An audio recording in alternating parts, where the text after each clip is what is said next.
Hello. पिछले वाले video में मेरे लेक्चर 1 इलेक्ट्रिक चार्ज वाले में हम लोग सीख रहे थे प्रॉपर्टी किसका, चार्ज का।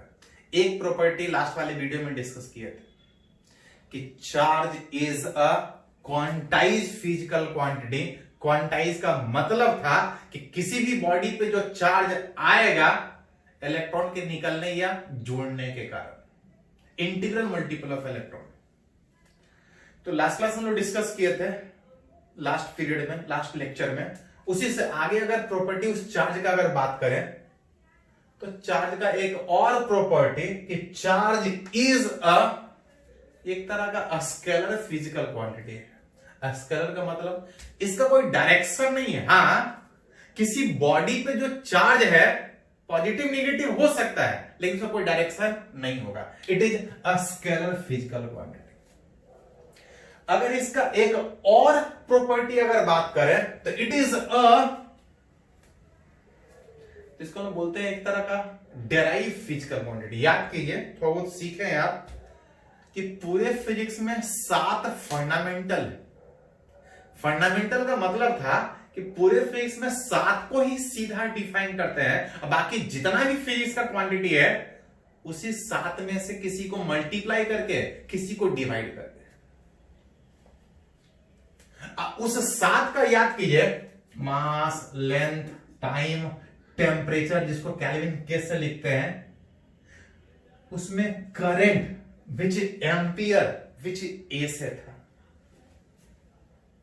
एम्पियर एक तरह का फंडामेंटल फिजिकल क्वांटिटी है, और उसी के हेल्प से हम लोग चार्ज एक डेराइव फिजिकल क्वांटिटी डिफाइन करते हैं। याद कीजिए, थोड़ा सा 10th में पढ़ना था करंट का डिफिनेशन कि किसी वायर में जो चार्ज पर सेकेंड पास करेगा, किसी वायर में चार्ज 1 सेकेंड में जो पास करेगा वो करंट फिजिक्स में फंडामेंटल डिफाइन है, पहले डिफाइन है। अगर इस चार्ज को अगर डिफाइन करने का कोशिश कीजिएगा तो चार्ज को हम लोग करंट के टर्म में Q बराबर I इंटू टी लिखते हैं।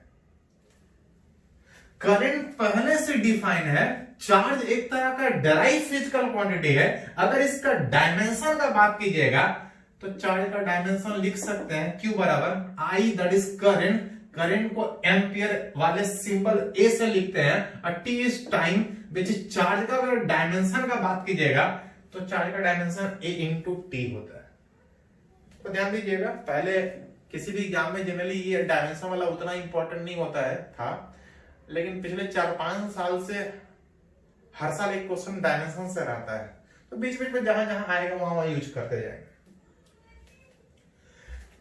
चार्ज का डायमेंशन अगर बात करें तो ए इंटू टी। अब उसी के हिसाब से अगर इसका यूनिट का बात करें तो ए इज एम्पियर और टी इज टाइम, तो इसका यूनिट बोल सकते हैं एम्पियर सेकेंड। इसी को एक सिंगल लेटर हम लोग सिंबल में कूलम से लिखते हैं। चार्ज का ऐसा यूनिट कूलम है। इसी का अगर और भी यूनिट अगर बात कीजिएगा तो एक और यूनिट जिसको आप अदर यूनिट लिखने के बजाय आप सीजीएस यूनिट लिख सकते हैं। सीजीएस यूनिट में अगर बात कीजिएगा तो electrostatic unit.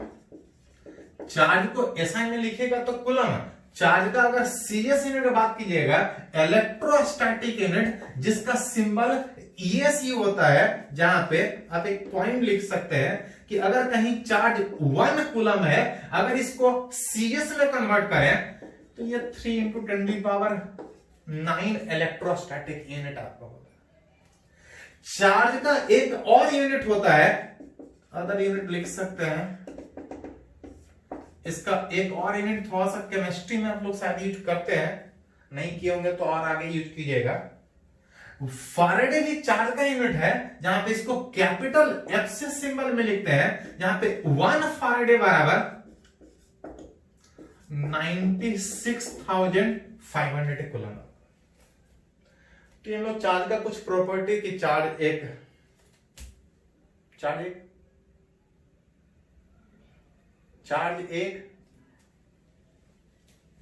Quantize physical quantity है। चार्ज एक स्केलर फिजिकल क्वांटिटी है। चार्ज एक डेराइव फिजिकल क्वांटिटी।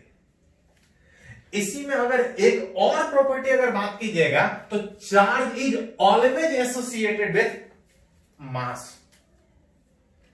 अगर किसी बॉडी में अगर मास है तो चार्ज हो भी सकता है, नहीं भी हो सकता है। लेकिन अगर कोई बोले कि किसी बॉडी में चार्ज है तो यह तभी पॉसिबल है जब उसमें मास होगा। याद कीजिए, किसी बॉडी में चार्ज किसके कारण होता है? इलेक्ट्रॉन प्रोटॉन के कारण।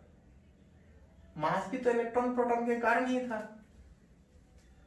मास इलेक्ट्रॉन प्रोटॉन के कारण था, लेकिन अगर जितना इलेक्ट्रॉन उतना प्रोटॉन तो कोई चार्ज नहीं होगा। मतलब मास है तो कोई जरूरी नहीं कि चार्ज होगा, लेकिन अगर चार्ज है मतलब बोल सकते हैं कौन इलेक्ट्रॉन प्रोटॉन है, मैटर है, मतलब मास है। चार्ज जब भी होगा तो मास रहेगा, तभी चार्ज होगा। हाँ, मास है तो चार्ज हो भी सकता है, चार्ज नहीं भी हो सकता है। लेकिन अगर किसी बॉडी पे चार्ज है तो हाँ, मास जरूर होगा। बोला जाता है कि चार्ज इज कन्विंसिंग प्रूफ कि उस बॉडी में मास है, उस बॉडी में मास है। साथ साथ एक और पॉइंट है कि ड्यूरिंग चार्जिंग, जब आप बॉडी को चार्ज कर रहे होते हैं तो बॉडी का मास चेंज होता है। बॉडी का जो मास है वो चेंज होगा, क्योंकि किसी भी बॉडी पे चार्ज किसके कारण था? इलेक्ट्रॉन के निकलने या जुड़ने के कारण। और इलेक्ट्रॉन में तो मास होता है। मतलब किसी बॉडी पे चार्ज आ रहा है, इलेक्ट्रॉन के निकलने और जुड़ने के कारण इलेक्ट्रॉन में मास है, तो आप बोल सकते हैं जब हम बॉडी को चार्ज करते हैं तो बॉडी का मास चेंज होता है।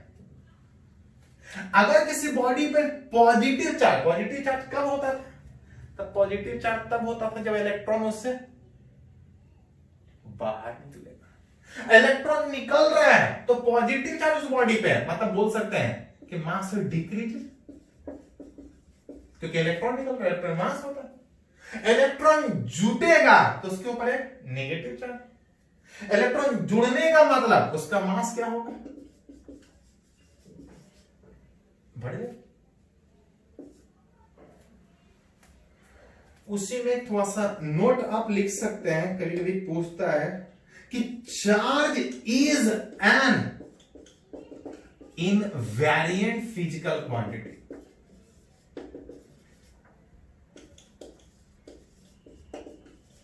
What is invariant? तो 11th में न्यूटन लॉ में थोड़ा सा पढ़े थे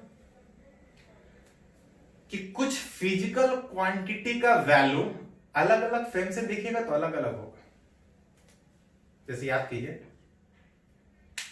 किसी बॉडी का वेलोसिटी, जैसे ये चल रहा है, अगर हम अर्थ से देखें तो ये चलता हुआ दिखेगा, लेकिन अगर हम इसी के ऊपर बैठ के देखें तो चाहे कितना भी मूव करे हमको ये रेस्ट में दिखेगा। मतलब जो वेलोसिटी है, यहां से देखेगा तो कुछ और दिखेगा, यहां से देखेगा तो कुछ और दिखेगा। अलग अलग फ्रेम से वेलोसिटी अलग अलग, एक्सेलरेशन अलग अलग, डिस्प्लेसमेंट, मोशन नहीं तो डिस्प्लेसमेंट कहां से होगा? अलग अलग फ्रेम चेंज करने से डिस्प्लेसमेंट अलग अलग होता है, वेलोसिटी अलग अलग होता है, एक्सेलरेशन अलग अलग होता है। लेकिन याद कीजिए, फोर्स किसी पार्टिकल पे जितना भी लग रहा है, चाहे आप रुक के देखिए या मूव करते हुए देखिए, याद कीजिए न्यूटन लॉ में पढ़े थे हम लोग, किसी पार्टिकल के ऊपर, किसी पार्टिकल के ऊपर चाहे जितना भी फोर्स लगे, कहीं से देखिए उतना ही लगेगा। उसी को बोलते थे इनवेरिएंट फिजिकल क्वांटिटी। कि कुछ फिजिकल क्वांटिटी का वैल्यू फ्रेम के चेंज करने से, चाहे किसी भी जगह से देखिए, चेंज नहीं करेगा। बिल्कुल उसी तरह से चार्ज भी, किसी बॉडी पे चाहे जितना भी चार्ज होगा, चाहे आप रुक के देखिए या किसी तरह से भी मूव करते हुए देखिए, किसी बॉडी पे चार्ज जितना है उतना ही रहेगा, चाहे आप रुक के देखिए चाहे मूव करते हुए देखिए। Charge is invariant quantity, invariant physical quantity, that is its value is independent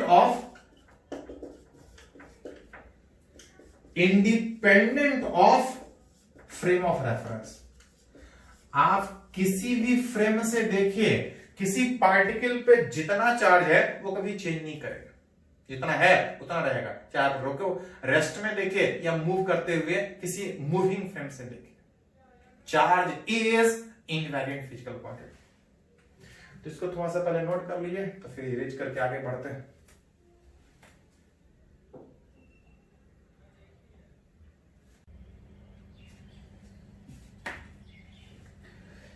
तो हम लोग बात कर रहे हैं चार्ज के प्रॉपर्टीज का।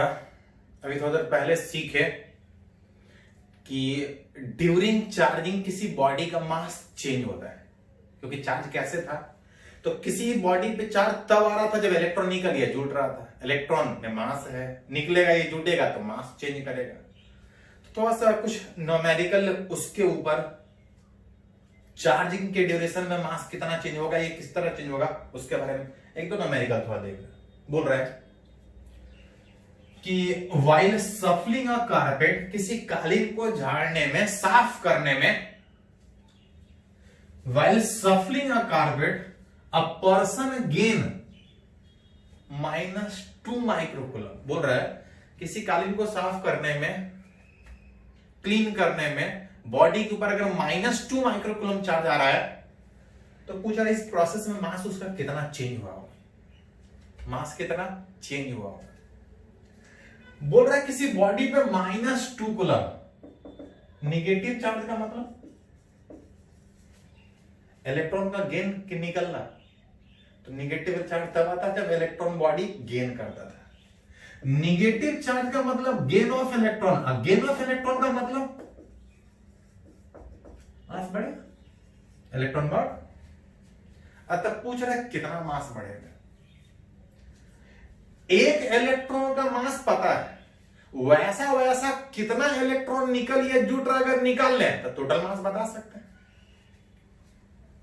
अगर आपसे पूछा जाए कि व्हाट इज चेंज इन मास, तो अगर ये निकाल ले कि ऐसा ऐसा कितना इलेक्ट्रॉन निकल या जुट रहा है और ईच इलेक्ट्रॉन का मास पता है, मतलब उसके लिए सबसे पहले हमको क्या निकालना पड़ेगा, कितना इलेक्ट्रॉन निकल या जुट रहा है कि बॉडी में इतना चार्ज आए। क्योंकि हम लोग पढ़ चुके हैं अभी थोड़ा देर पहले कि किसी भी बॉडी में चार्ज इलेक्ट्रॉन निकलने या जुड़ने के कारण जो आ रहा था, कौन सा फॉर्मूला से, तो Q बराबर N। कितना इलेक्ट्रॉन निकलने या जुड़ने के बाद, N बराबर Q भाई।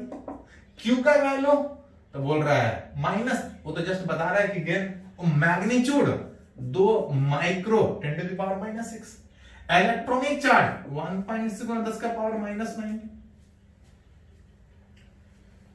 तो बस अगर अरेंज करें तो 4 से ऊपर नीचे कटने के बाद इसको 5/4 लिख सकते हैं। -6 ऊपर जाएगा तो 10 का पावर 39, 5/4 दैट इक्वल टू 1.25 बोल सकते हैं। इतना नंबर ऑफ इलेक्ट्रॉन निकल जुड़ेगा तब बॉडी पे इतना नेगेटिव चार्ज आएगा। लेकिन ये क्वेश्चन नहीं था, पूछ रहा था कितना मास चेंज होगा, तो चेंज इन मास कितना, तो ऐसा ऐसा कितना, तो 1.25 गुना 10 का पावर 30। अब मास ऑफ ईच इलेक्ट्रॉन कितना, तो एक इलेक्ट्रॉन का मास पड़े हैं 9.1 गुना 10 का पावर -31 की। ओवरऑल अगर बात किया जाए तो इस दोनों को थोड़ा सा एक साथ अरेंज करें, 10 टू दी पावर 13 प्लस में -31, बेस सेम है, जोड़िएगा तो पावर अरेंज होके इतना क्या देख सकते हैं। किसी बॉडी का जो मास चेंज हो रहा है 10 के पावर -18 केजी में, -18 केजी इतना कम मास है कि जब तक अगेन ये नहीं बोला जाए कि चार्जिंग के ड्यूरेशन में मास कितना चेंज हो रहा है, इसको भी नहीं सोचें, क्योंकि इतना कम मास चेंज हो रहा है। हाँ, अगर बोला जाए चार्ज आ रहा है तो मान लेंगे कुछ चार्ज आ रहा है। नॉर्मल कंडीशन में किसी बॉडी का इतना ज्यादा मास होता है कि इस इलेक्ट्रॉन के निकलने या जुड़ने से मास पे बहुत ज्यादा चेंजेस नहीं होगा।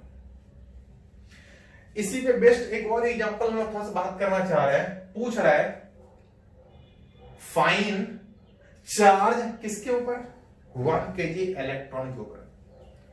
बोल रहा कहीं किसी कंटेनर में 1 kg इलेक्ट्रॉन दिया है, पूछ रहा है उसके ऊपर चार्ज कितना होगा। पढ़े हैं कि जो चार्ज था वो कितना था, तो Q बराबर N × N। अगर खाली इतना निकल जाए, कितना इलेक्ट्रॉन निकल या जुट रही है, कितना इलेक्ट्रॉन है या कितना प्रोटॉन है, अगर ये निकल जाए तो हम चार्ज निकाल के बता सकते हैं किसी बॉडी पे कितना हो। नंबर ऑफ इलेक्ट्रॉन देने की वजह क्या दिया है, मास ऑफ इलेक्ट्रॉन। हमको करना क्या होगा कि इतने केजी इलेक्ट्रॉन में कितना नंबर ऑफ इलेक्ट्रॉन है, अगर वो नंबर ऑफ इलेक्ट्रॉन निकाल ले तो मेरा चार्ज निकल जाएगा उस बॉडी पे कितना है। नंबर ऑफ इलेक्ट्रॉन निकालने के लिए कैसे करना पड़ेगा, तो देख सकते हैं कि एल जो मास होगा किसी बॉडी का, अगर इलेक्ट्रॉन के टर्म में बात करें तो एक इलेक्ट्रॉन का इतना मास, ऐसा ऐसा कितना इलेक्ट्रॉन है, टोटल मास ऑफ इलेक्ट्रॉन बता सकते। जहां पे मास ऑफ इलेक्ट्रॉन दिया है टोटल 1 केजी, एक इलेक्ट्रॉन का मास पता है, तो ऐसा ऐसा कितना इलेक्ट्रॉन होगा निकाल सकते हैं। मास कितना, तो बोल रहा 1 KG, mass of each electron कितना, तो एक इलेक्ट्रॉन का मास था 9.1 गुना 10 का पावर -31 थी। तो ऐसे अरेंज करके आप लिख सकते हैं इसको, कैलकुलेशन के लिए थोड़ा सिंपल मान के, अगर इसको 9 लिया जाए तो 10/9 -31 में +31, 10 यूज किए हैं, 10 का पावर 30। 1 केजी इलेक्ट्रॉन में इतना नंबर ऑफ इलेक्ट्रॉन होगा। ये तो निकला कि 1 केजी इलेक्ट्रॉन में कितना नंबर ऑफ इलेक्ट्रॉन होगा, लेकिन हमसे ये पूछ रहा है इस पे चार्ज कितना होगा, तो Q बराबर N × V। कितना नंबर ऑफ इलेक्ट्रॉन, तो 10/9 × 10⁻30, इतना नंबर ऑफ इलेक्ट्रॉन, उसके ऊपर चार्ज कितना, तो एक इलेक्ट्रॉन का चार्ज कितना था, E का वैल्यू इलेक्ट्रॉनिक चार्ज विच 1.6 10⁻⁻⁹। थोड़ा सा अरेंज कर लीजिए, इसको मल्टीप्लाई कीजिएगा तो 16 / 9, बेस सेम है, पावर अरेंज कीजिएगा तो 30 और -19 +, इतना क्या है कुल नंबर। तो बोल सकते हैं कि जहां कहीं भी चार्ज है मास होगा, जहां मास है वहां चार्ज नहीं होगा। हो भी सकता है डिपेंड, इलेक्ट्रॉन कितना निकल रहा है, कितना जुट रहा है, कितना है उस पर डिपेंड नहीं करेगा। तो हम लोग बात कर रहे हैं प्रॉपर्टी चार्ज का, उसी में 2 और प्रॉपर्टी अगर बात करें तो एक पॉइंट, ये तो आप लोग पढ़े हैं केमिस्ट्री में, 9th से भी यूज करते आ रहे हैं, similar charge that is positive positive, negative negative एक दूसरे को रिपेल करेगा, और जो अपोजिट चार्ज नेचर है एक दूसरे को अट्रैक्ट करेगा। अब उसी पे बेस्ड एक और प्रॉपर्टी ध्यान दे, थोड़ा सा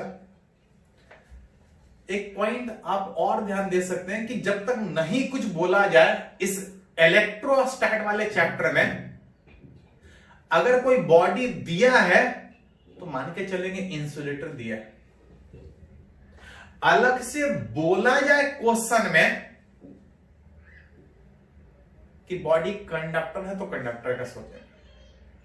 जब तक नहीं बोला जाए इंसुलेटर, अगर बोला है तो कंडक्टर, दोनों में क्या अंतर है उसके बारे में हम बात करेंगे। ऑन अ कंडक्टर, कंडक्टर का मतलब समझता है, कंडक्टर मतलब जिससे करंट पास करे, करंट पास करने का मतलब चार्ज एक जगह से दूसरे जगह जाए। एक्चुअली कंडक्टर कंडक्टर इसलिए कहलाता क्योंकि चार्ज इजीली फ्लो करता है, इंसुलेटर में चार्ज फ्री मूवमेंट नहीं होता है। चार्ज दोनों में हो सकता है,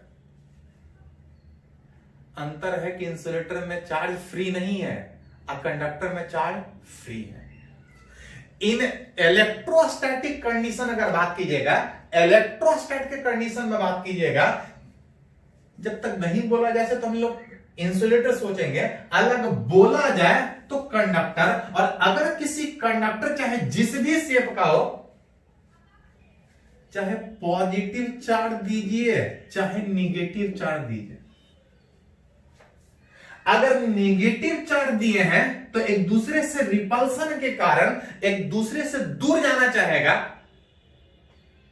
अगर इंसुलेटर रहता तो वही रहता, लेकिन अगर कंडक्टर है तो एक दूसरे से दूर जाने के प्रोसेस में चार्ज फ्री मूवमेंट के कारण दूर जाने का कोशिश करेगा। अब मैक्सिमम कहां तक जा सकता है, तो कोई चार्ज मैक्सिमम उसके आउटर सरफेस तक जा सकता है, रिपल्सन के कारण दूर जाएगा, मैक्सिमम इसके आउटर सरफेस पे जाएगा, चाहे आप निगेटिव दीजिए चाहे पॉजिटिव, एक दूसरे को रिपेल कर रहा है, रिपल्सन के कारण दूर जाना चाहेगा, कंडक्टर है, फ्री मूवमेंट के कारण एक दूसरे से दूर में जो भी चार्ज दीजिएगा एक दूसरे से दूर में मैक्सिमम उसके आउटर सरफेस पर जाएगा। सीधा सीधा लाइन में बोल सकते हैं कि किसी भी कंडक्टर पे जो भी चार्ज दीजिएगा ये हमेशा उसके आउटर सरफेस पे हो, चाहे मटेरियल खाली, बॉडी खाली हो चाहे पूरा भरा हुआ, जो भी चार्ज दीजिएगा हमेशा आउटर सरफेस पे। वही अगर इंसुलेटर होता तो ये मूवमेंट होता ही नहीं, चार्ज वहां भी होता लेकिन मूवमेंट होता ही नहीं, चार्ज जहां रख देते वहीं रहता। मतलब बोल सकते हैं कि ऑन अ कंडक्टर चार्ज हमेशा आउटर सरफेस पे होगा, चाहे बॉडी कैसा भी शेप का हो, कितना ही भरा कितना भी खाली। वही इंसुलेटर में right, in insulator charge remains there where it placed. किसी अगर इंसुलेटर में बात कीजिएगा तो चार्ज जहां दीजिएगा वहीं रहेगा, कंडक्टर पे चाहे कहीं भी दीजिएगा वो हमेशा आउटर सरफेस पे ही रहेगा। जब तक नहीं कुछ बोला जाए मटेरियल कैसा मान के चलेंगे, इंसुलेटर, और अगर बोला जाए तो अलग से सोचेंगे कि कंडक्टर है। इंसुलेटर बॉडी कैसा भी हो, जो भी चार्ज देंगे हर जगह होगा। तो ये हम लोग कुछ प्रॉपर्टीज का बात की कि चार्ज है क्या, चार्ज बिहेव कैसा करेगा, चार्ज आएगा कैसे, कैसे आ रहा था चार्ज, किसी बॉडी से इलेक्ट्रॉन निकलने या जुड़ने के कारण। उसी में थोड़ा सा हम लोग को पढ़ना है चार्जिंग ऑफ अ बॉडी, या जिसको बोल सकते हैं मेथड ऑफ चार्जिंग। बात था कि किसी बॉडी पे जो चार्ज आया वो किसके कारण आएगा, इलेक्ट्रॉन के निकलने या जुड़ने के कारण। अब क्वेश्चन ये उठता है कि जो हम लोग पढ़े हैं इलेक्ट्रॉन निकलने या जोड़ने के कारण चार्ज आएगा, तो इलेक्ट्रॉन निकलेगा कैसे और जुड़ेगा कैसे। ऐसे तो बहुत सारा प्रोसेस है, कुछ केमिस्ट्री में भी आप लोग पढ़े हैं, आयोनाइजेशन एनर्जी, एनर्जी देते हैं तो इलेक्ट्रॉन निकलता है। ऐसा ऐसा एक नहीं बहुत सारा प्रोसेस है, लेकिन अभी थोड़ा सा हम लोग इलेक्ट्रोस्टैट वाला प्रोसेस का बात करेंगे। इलेक्ट्रोस्टैट वाला प्रोसेस का बात करेंगे। अभी और भी प्रोसेस है, जैसे हीट करके बॉडी का इलेक्ट्रॉन निकाल सकते हैं, चार्ज लेके आ सकते हैं।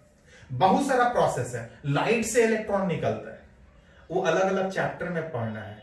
इस चैप्टर के हिसाब से अगर बात करें मेथड ऑफ चार्जिंग में कि किसी बॉडी पे चार्ज कैसे आएगा, तो 3 मेथड है, एक एक करके हम लोग डिस्क्राइब करें।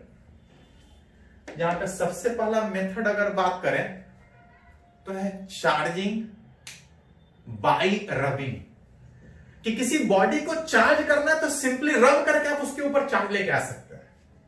कैसे देखिए थोड़ा सा, when two uncharged body, two uncharged, uncharged का मतलब ये बॉडी इलेक्ट्रॉन प्रोटॉन है कि नहीं, हर बॉडी, इसमें भी है, इसमें भी, हर बॉडी में इलेक्ट्रॉन प्रोटॉन है, इलेक्ट्रॉन प्रोटॉन है लेकिन चार्ज नहीं है। क्यों नहीं है, क्योंकि जब तक नहीं बोला जाए जितना इलेक्ट्रॉन उतना ही प्रोटॉन। अगर किसी दो अनचार्ज बॉडी, इलेक्ट्रॉन प्रोटॉन दोनों पे है लेकिन इलेक्ट्रॉन प्रोटॉन का नंबर दोनों पे बराबर बराबर है, अनचार्ज। अगर दो अनचार्ज बॉडी को अगर एक दूसरे के अगेंस्ट अगर रब करें तो उसमें से कुछ इलेक्ट्रॉन एक बॉडी से दूसरे बॉडी में ट्रांसफर होगा, पहला से दूसरा कि दूसरा से पहला। तो इससे भी इसमें जा सकता है, इससे भी इसमें जा सकता है, इट डिपेंड कि दोनों कैसा बॉडी है, किसको आप रब कर रहे हैं, वो उसकी केमिकल प्रॉपर्टी पे डिपेंड करेगा। याद कीजिए थोड़ा सा केमिस्ट्री में कि कोई बॉडी इलेक्ट्रॉन आसानी से डोनेट कर सकता है, कुछ आसानी से गेन कर सकता है। अगर उस दो अनचार्ज बॉडी को रब कीजिएगा तो इलेक्ट्रॉन इससे इसमें भी जा सकता है, इससे इसमें भी जा सकता है, वो उसके केमिकल प्रॉपर्टी पे, वो हम लोग डिस्कस नहीं करेंगे। हम लोग थोड़ा सा फिजिकल प्रॉपर्टी बात कर रहे हैं कि अगर दो अनचार्ज बॉडी अगर एक दूसरे के रब करें, इलेक्ट्रॉन चाहे इससे इसमें जाए चाहे इससे इसमें जाए, इलेक्ट्रॉन एक बॉडी से जब दूसरे में ट्रांसफर होगा तो कोई एक इलेक्ट्रॉन गेन करेगा और कोई एक इलेक्ट्रॉन लूज करेगा। जो इलेक्ट्रॉन लूज करेगा उसमें भी चार्ज, जो गेन करेगा उसमें भी चार्ज। मतलब बोल सकते हैं दो अनचार्ज बॉडी को अगर एक दूसरे से रब करें then both becomes equal and equal. क्यों? जितना ये गेन करेगा उतना ही लूज करेगा। इक्वल एंड एक गेन करेगा तो नेगेटिव चार्ज और जो लूज करेगा positive charge. Equal and opposite charge gain करेगा। किस प्रोसेस में? रब करने। मतलब इस मेथड से बोल सकते हैं कि जो दो बॉडी अनचार्ज है दोनों को एक ही साथ बस इक्वल एंड अपोजिट में आप चार्ज कर सकते हैं। कुछ अगर प्रैक्टिकली एग्जांपल अगर बात करें, सिल्क क्लॉथ इलेक्ट्रॉन गेन करेगा कि लूज करेगा? तो हमेशा कोई चीज रिलेटिव होता है। किसी के कंपेयर में कोई गेन ज्यादा कर सकता है, किसी के कंपेयर में कोई कम गेन कर सकता है। उसी तरह से सिल्क क्लॉथ को अगर ग्लास रॉड से रब कीजिएगा तो कुछ और बिहेवियर मिलेगा। अब उसी सिल्क क्लॉथ को अगर इबोनाइट वाले मटेरियल रॉड से, इबोनाइट एक मटेरियल है, सिल्क क्लॉथ को जब ग्लास से रब कीजिएगा तो कुछ और होगा। अब उसी सिल्क को जब इबोनाइट से रब कीजिएगा तो कुछ और होगा। कि रिलेटिव में है कि कौन ज्यादा गेन कर सकता है। ये केमिकल प्रॉपर्टी है, ज्यादा हम लोग उस पर नहीं बात करेंगे, थोड़ा सा फिजिकल प्रॉपर्टी कि जब सिल्क क्लॉथ को जब ग्लास से रब कीजिएगा, ग्लास वाले रॉड से जब रब कीजिएगा तो सिल्क का टेंडेंसी उस ग्लास के कंपेयर में होता है क्या कि वो आसानी से इलेक्ट्रॉन गेन करता है। सिल्क आसानी से गेन करने का मतलब ग्लास आसानी से लूज करेगा, इलेक्ट्रॉन लूज कर रहा है, इट बिकम्स पॉजिटिव चार्ज। और वही इलेक्ट्रॉन जब सिल्क क्लॉथ गेन करेगा तो इट बिकम्स नेगेटिव चार्ज। उसी सिल्क क्लॉथ को अगर ग्लास के साथ रब करने के बजाय अगर इबोनाइट रॉड से रब कीजिएगा तो इबोनाइट रॉड का मटेरियल का टेंडेंसी होता है कि वो आसानी से इलेक्ट्रॉन गेन करता है। आसानी से इबोनाइट रॉड इलेक्ट्रॉन गेन करने के कारण इट बिकम्स नेगेटिव चार्ज। जब ये इलेक्ट्रॉन गेन किया तो ये सिल्क क्लॉथ इलेक्ट्रॉन लूज करेगा, इट बिकम्स पॉजिटिव चार्ज। मतलब बोल सकते हैं कि यही सिल्क क्लॉथ यहां पे नेगेटिव गेन कर रहा था, यहां पे पॉजिटिव। क्योंकि रब करने में कौन इलेक्ट्रॉन गेन करेगा वो रिलेटिव है कि किसके साथ रब कर रहा है। हाँ, वो केमिस्ट्री है। हम लोग फिजिक्स में सिर्फ इतना बात करेंगे कि कोई एक भी हो सकता है, ये भी हो सकता है, कोई एक इलेक्ट्रॉन लूज करेगा और कोई एक इलेक्ट्रॉन गेन करेगा। जो इलेक्ट्रॉन लूज करेगा इट बिकम्स पॉजिटिवली चार्ज, जो गेन करेगा इट बिकम्स नेगेटिवली चार्ज। मतलब बोल सकते हैं कि सिंपली दो बॉडी को रब करके दोनों जो अनचार्ज था दोनों का आप इस मेथड से चार्ज कर सकते हैं। तो अभी हम लोग सीख रहे हैं कि जो बॉडी चार्ज हो रहा था इलेक्ट्रॉन के निकलने या जुड़ने के कारण वो इलेक्ट्रॉन आखिर निकलेगा तो निकलेगा कैसे। एक मेथड सीखे कि किसी भी बॉडी को चार्ज कर सकते हैं सिंपली रब कर। अभी जो जस्ट सीखे थे चार्जिंग बाय रबिंग। एक और मेथड है चार्ज करने का, इसको लोग बोलते हैं चार्जिंग बाय कांटेक्ट। इसमें भी बेसिकली एक दूसरे के साथ कांटेक्ट में ही लाके चार्ज कर सकते हैं। पिछले वाले मेथड में था कि दोनों बॉडी अनचार्ज था, लेकिन इस वाले प्रोसेस में किसी अनचार्ज बॉडी को जिसको हमको चार्ज करना है, अगर हम पुट इन कांटेक्ट विथ अगर चार्ज वाले बॉडी के साथ, कि अगर कोई बॉडी अगर अनचार्ज है, अनचार्ज का मतलब इलेक्ट्रॉन प्रोटॉन नहीं है, क्या आता है अंतर क्या है, जितना नंबर ऑफ इलेक्ट्रॉन उतना नंबर ऑफ प्रोटॉन। अभी ये अनचार्ज है, अगर आप चाहते हैं इसको चार्ज करें तो रब करके तो चार्ज कर ही सकते हैं। एक और मेथड कि अगर इसके सामने अगर एक चार्ज बॉडी मान लेते हैं एक इबोनाइट रॉड,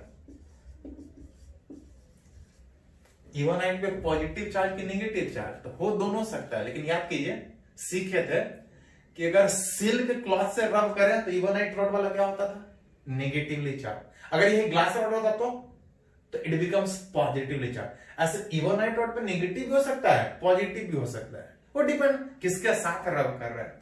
हाँ, नॉर्मली जब तक नहीं कुछ बोला जाए हम लोग मान के चलेंगे कि इवोनाइट रॉड पे एक कैसा चार्ज, नेगेटिव चार्ज। ये अनचार्ज है, चार इसको चार्ज करना, उसके लिए इसके बगल में एक चार्ज रॉड, एक इवोनाइट रॉड लाके रखे हैं, कुछ चार्ज होगा इसके ऊपर, दूर रखे हैं, इस पे कोई फर्क नहीं पड़ेगा। लेकिन अगर इसको अगर इसके साथ अगर कांटेक्ट में रखें तो होगा इसके ऊपर नेगेटिव चार्ज का मतलब एक्सेस नंबर ऑफ इलेक्ट्रॉन। जैसे इसके साथ कांटेक्ट में रखिएगा, इसका जो एक्स्ट्रा वाला इलेक्ट्रॉन है कुछ आसानी से इसके ऊपर ट्रांसफर हो जाएगा। जैसे ही कुछ इलेक्ट्रॉन ट्रांसफर हुआ, इसके ऊपर इलेक्ट्रॉन का नंबर बढ़ जाएगा। पहले ये अनचार्ज था, इलेक्ट्रॉन प्रोटॉन का नंबर बराबर था। जैसे ही इसको इसके साथ कांटेक्ट में रखिएगा, कुछ एक्स्ट्रा इलेक्ट्रॉन इसके ऊपर आ गया, इलेक्ट्रॉन का नंबर बढ़ गया, इट बिकम्स नेगेटिवली चार्ज। जितना इलेक्ट्रॉन इससे निकला था उतना ही इसके ऊपर जा रहा था। इसका मतलब कि जितना इसका चार्ज इसके ऊपर डेवलप हुआ है, वो इस रॉड के ऊपर उतना ही घट जाएगा। घटने का मतलब माइनस क्यू था, में घट जाएगा, माइनस क्यू इसके ऊपर चला गया, एक नेगेटिव चार्ज इसके ऊपर डेवलप हुआ, मतलब इसके ऊपर बोल सकते हैं कि इतना नेगेटिव चार्ज बचेगा। मतलब जो चार्ज था, ये जो इवोनाइट रॉड था, इसके ऊपर जो पहले माइनस क्यू था, चार्ज कुछ इस पे गया, चार्ज नहीं गया, ट्रांसफर किसका हुआ, इलेक्ट्रॉन जो एक्स्ट्रा में था वो ट्रांसफर हुआ। इलेक्ट्रॉन एक्स्ट्रा होने के कारण कुछ ट्रांसफर हुआ, जिसके कारण इसके ऊपर एक नेगेटिव चार्ज आया, और जितना इसके ऊपर नेगेटिव चार्ज आया उतना इसके ऊपर घट के पॉजिटिव में, अपोजिट नेचर में डेवलप हुआ। मतलब बोल सकते हैं it becomes charge, it becomes charge. पता जो पहले अनचार्ज था, सिंपली एक चार्ज बॉडी के साथ कांटेक्ट में लाके रख के इसको हम चार्ज कर पा रहे हैं, that is charging by contact में। चार्जिंग बाय रबिंग में भी बॉडी टच कर रहा था, इस वाले मेथड में भी टच कर रहा था। एक और मेथड है चार्ज करने का, जिसमें दो बॉडी को बिना एक दूसरे से फिजिकल कांटेक्ट में आप चार्ज कर सकते हैं। देखिए थोड़ा सा एक और मेथड, इस मेथड को लोग बोलते हैं चार्जिंग बाय इंडक्शन। इंडक्शन मतलब बेसिकली मीनिंग होता है बिना कांटेक्ट का। क्या है एक करके देखिए थोड़ा सा। Charging by induction, that is बिना बॉडी को एक दूसरे के कांटेक्ट में रखे हम बॉडी को चार्ज कर सकते हैं। इसके लिए करते क्या है कि किसी चार्ज बॉडी को कांटेक्ट में रखने के बजाय, उस अनचार्ज के साथ कांटेक्ट में रखने के बजाय, अनचार्ज के साथ कांटेक्ट में रखने नहीं रखने मतलब अनचार्ज बॉडी, अनचार्ज का मतलब इसमें इलेक्ट्रॉन भी था और प्रोटॉन भी था, लेकिन जितना इलेक्ट्रॉन था उतना प्रोटॉन था। किसी अनचार्ज बॉडी के नजदीक एक अगर चार्ज बॉडी अगर लाके रखे, टच नहीं करना है, उस अनचार्ज के ठीक बगल में एक चार्ज बॉडी नजदीक लेके रखना है। मान लेते हैं इसको एक ग्लास रॉड है, आप इवोनाइट रॉड भी ले सकते हैं। अगर एक ग्लास रॉड लें तो ग्लास रॉड पे नेगेटिव चार्ज की पॉजिटिव चार्ज, तो जनरली ऐसा पॉजिटिव नेगेटिव दोनों हो सकता है। जनरली ग्लास रॉड के ऊपर हम लोग पॉजिटिव मान के चले। अगर इस अनचार्ज बॉडी के नजदीक एक ग्लास चार्ज बॉडी, कुछ चार्ज होगा इसके ऊपर, अगर इसके नजदीक लाकर रखते हैं, नजदीक लाना है, टच नहीं करना है। जैसे इस चार्ज बॉडी को इस अनचार्ज बॉडी के नजदीक लाकर रखिएगा, इसके ऊपर भी पॉजिटिव चार्ज, इसके ऊपर भी पॉजिटिव चार्ज, दोनों एक दूसरे को रिपेल करेगा। उस रिपल्सन के कारण, पॉजिटिव पॉजिटिव रिपल्सन के कारण जितना भी प्रोटॉन है वो दूर जाना चाहेगा। प्रोटॉन कभी जाता है तो प्रोटॉन नहीं जाएगा। प्रोटॉन प्रोटॉन रिपल्सन के कारण जो दूर जाने का सोच रहे वो नहीं होता है। एक्चुअली इस प्रोटॉन पॉजिटिव और नेगेटिव के अट्रैक्शन के कारण जितना भी इस बॉडी का फ्री इलेक्ट्रॉन है वो सब नजदीक आना चाहेगा।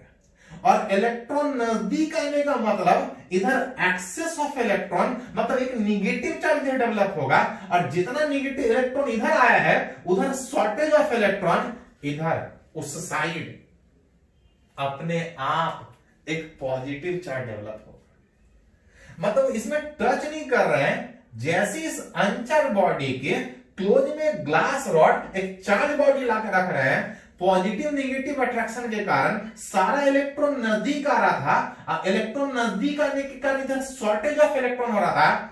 इसके फेसेस पे, इस अनचार्ज बॉडी के फेसेस पे इक्वल एंड अपोजिट चार्ज, मतलब जो अनचार्ज था it becomes charge, body charge हो जाएगा। किसके कारण? इसके नजदीक रहने के कारण। क्या इस बॉडी का चार्ज बढ़ गया कि घट गया था? पिछले बार चेंज किया था। चेंज क्यों किया था? कुछ इलेक्ट्रॉन ट्रांसफर हुआ था यहां पे, ना इलेक्ट्रॉन गया ना वापस आया, जिसके कारण इसके ऊपर जो चार्ज है वो तो वही रहेगा। तो इसके ऊपर कहां आया? तो इसके ऊपर आया नहीं, इसके फेसेस पे चार्ज अपने आप देख सकते हैं कि when a charge body brought close to uncharged body, charge को जब अनचार्ज के नजदीक ला रहे हैं देन इक्वल है, इसके फेसेस पे चार्ज आ नहीं रहा है, चार्ज डेवलप हो रहा है, इलेक्ट्रॉन दे नहीं रहे हैं।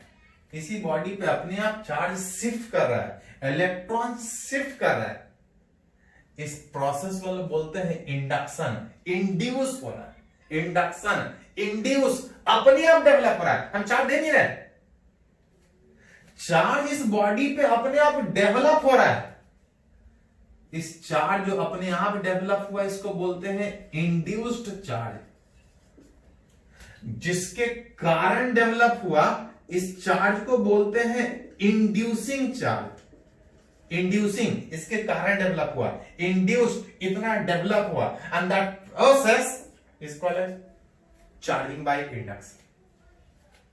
मतलब इस बॉडी को इसके नजदीक रख रहा है तो बॉडी के ऊपर चार्ज अपने आप आ जा रहा है, दे नहीं रहा है, बस इसके नजदीक लाकर रखने के कारण इस प्रोसेस को बोलते हैं चार्जिंग बाय कौन सा? इंडक्शन।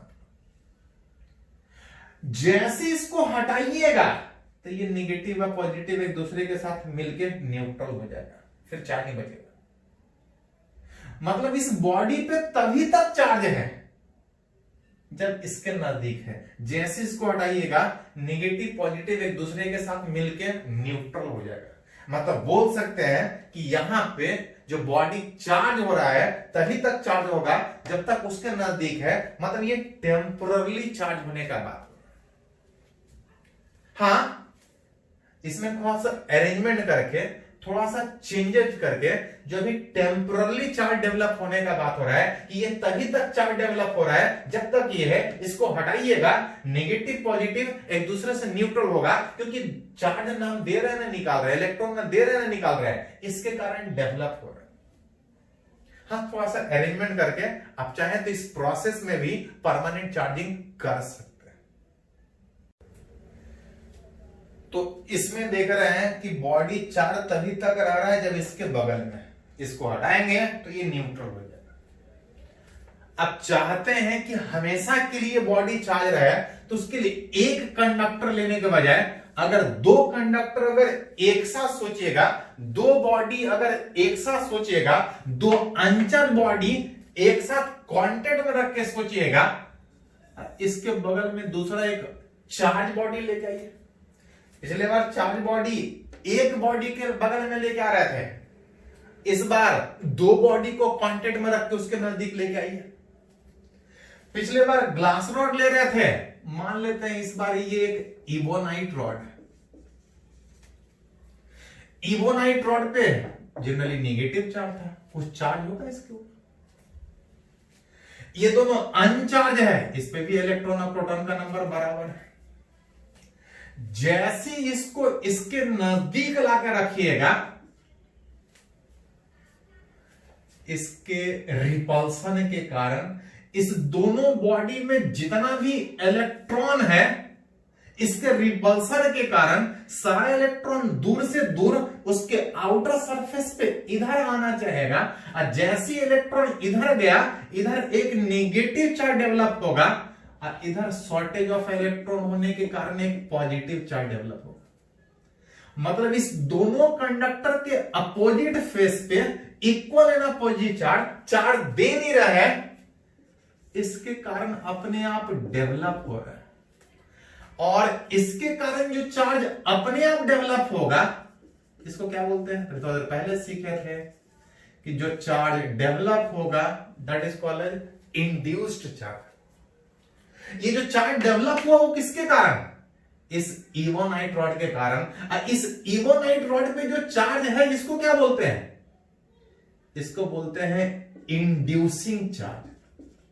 इसके कारण चार्ज डेवलप हुआ, दैट इज डेवलप हुआ, अपने आप डेवलप दे रहा है, चार्ज के शिफ्ट के कारण अपने आप इसके ऊपर डेवलप हो रहा है, इंड्यूस हो रहा है, that charge is called induced charge. जिसके कारण डेवलप हो रहा है inducing charge, and that process is called as induction process, अपने आप डेवलप हो रहा है। फिर से आप देख सकते हैं कि इसको हटाइएगा तो फिर दोनों न्यूट्रल होगा। इस दोनों को हटाने के बजाय ऑल थ्री सेपरेटेड एट, अगर सारे को अलग अलग जगह अलग अलग सोचने के बजाय सारे को एक ही समय अगर सेपरेट करें तो इसका ना चार्ज गया ना वापस आया, तो इसके ऊपर उतना ही रहेगा।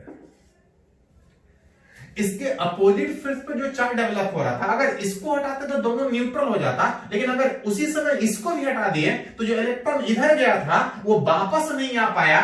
इस बॉडी के ऊपर एक नेगेटिव चार्ज, इस बॉडी के ऊपर एक पॉजिटिव चार्ज डेवलप रहेगा।